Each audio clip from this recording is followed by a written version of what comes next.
Hi friends, today I am going to discuss exercise 1.2 from the number system. So first question is, state whether the following statements are true or false. Justify your answer. First question is, every irrational number is a real number. Every irrational number is a real number. Before going to solve this question, we should know what you mean by irrational number and what is meant by real number. So the definition of irrational number is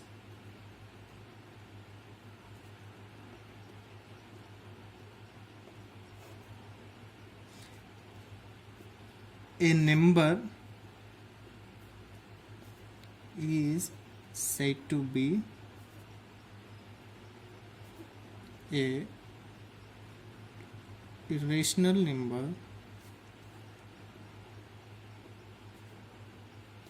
if that cannot be expressed in the form of P by Q and Q not equal to 0. So irrational number, it is opposite to the rational number. So if it is rational number, a number is said to be rational number, it can be written in the form of P by Q, and P and Q are the integers, Q not equal to 0. If it is rational number, if it is irrational number, it is opposite to the rational number. So example, root 2, root 3, root 5 and so on. And definition of real number. Definition of real number. It is the combination of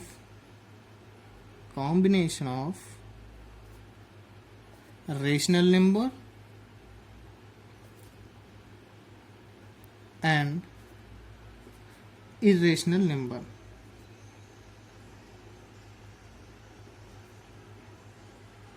Irrational numbers. Examples of real numbers are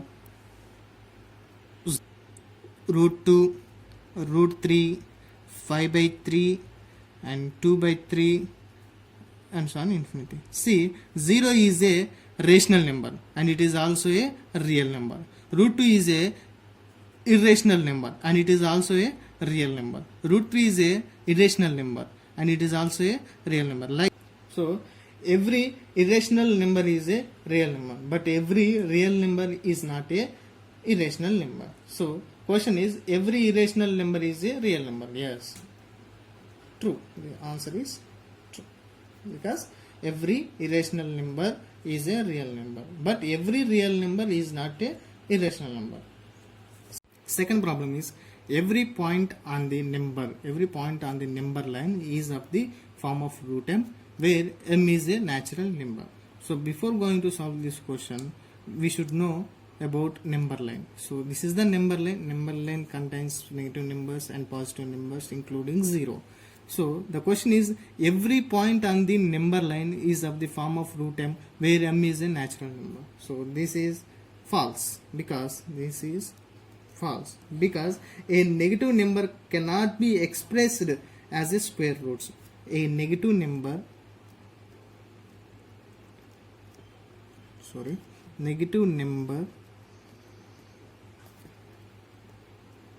cannot be expressed in the form of square roots. Example,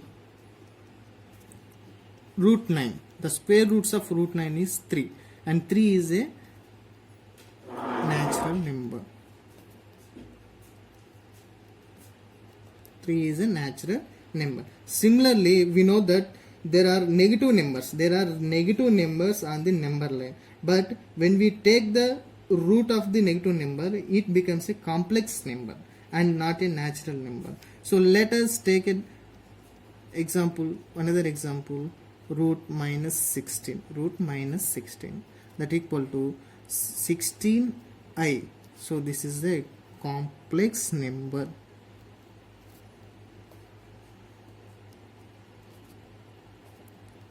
it is not a natural number.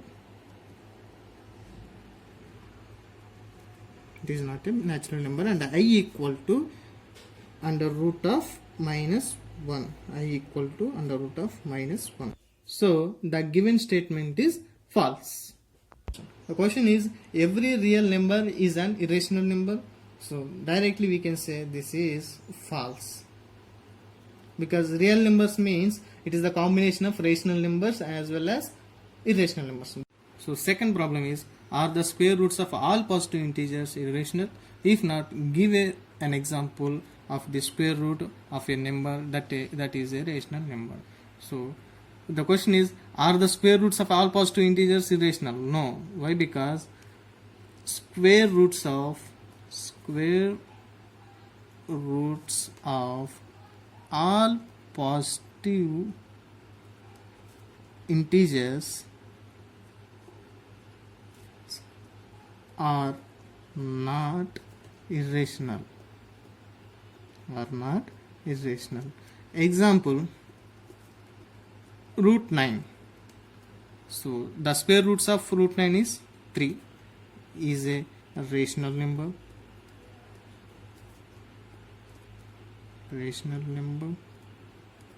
And another example is root 16. The square roots of root 16 is 4. It is also a rational number.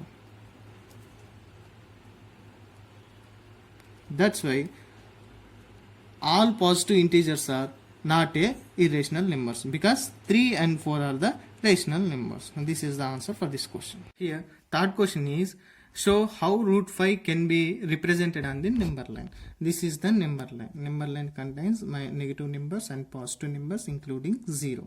So here the first step is, let line AB length is 2 units on the number line. So length AB, line AB, this is A, point A, this is point B. This is the line AB that has 2 units length. And second step is, draw a perpendicular line at point B. Perpendicular line at point B, and that length is 1 unit. And the name of line is BC. This is the perpendicular line from the B. And second step is step number 2, draw perpendicular line from B to C, and that has 1 unit length. Next, third step is, join point A and point C. Join point A and point C. Step number 3 is, join C and A. Next step is, here we have a right angle triangle. We should apply Pythagoras theorem. So Pythagoras theorem, step number 4 is, Pythagoras theorem means hypotenuse square is equal to squares of sum of remaining two sides. Means AC square is equal to AB square plus BC square. So we know the length of AB and we know the length of BC.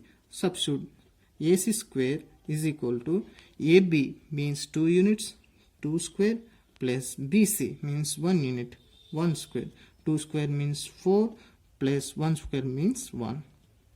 4 plus 1, 5. So AC square is equal to 5. Then AC equal to under root of 5. The length of AC is under root of 5. Taking CA as a radius and A as a center, draw an arc touching through the number line. Like this. The arc should intersect the number line. So this point is root 5. So the length between A and intersecting point is root 5. This is the answer for this question.